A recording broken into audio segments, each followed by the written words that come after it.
কুম্ভ মেলার একটি দৃশ্য আমার বড় ভালো লাগিয়াছিল। তাহা সন্ধ্যাকালে নদীবক্ষে দীপমান, নৌকাকৃতি স্বরের বা বাঁশের কঞ্চির কাঠামো, তাহাতে ভিজা মাটির ডেলার উপর ছোট ছোট মাটির দ্বীপ জ্বালিয়া পুরুষ রমণী নদীর স্রোতে ছাড়িয়া দিতেছেন। কোনো কোনো দীপমালা অচিরেই ডুবিয়া যাইতেছে, কিন্তু অধিকাংশই দ্বীপের সারি গাঁথিয়া, আলোকের মালা গাঁথিয়া নদী বক্ষে রত্নালঙ্কারের মতো ভাসিয়া চলিতেছে। খুব সুন্দর দৃশ্য।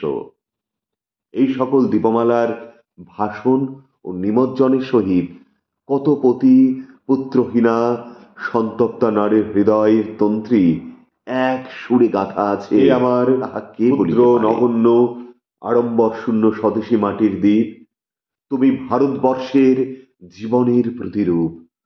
তোমার আলোকে বিলাস নাই, মোহ নাই, তোমার রশ্মি ক্ষীণ, কিন্তু কেরোসিনের, গ্যাসের, বিদ্যুতের আলোকেও তোমাকে তাড়াইতে পারিল না। তুমি আমাদের মায়ের হাতের সন্ধ্যার আলো, তুমি পবিত্র, তুমি চিরন্তন।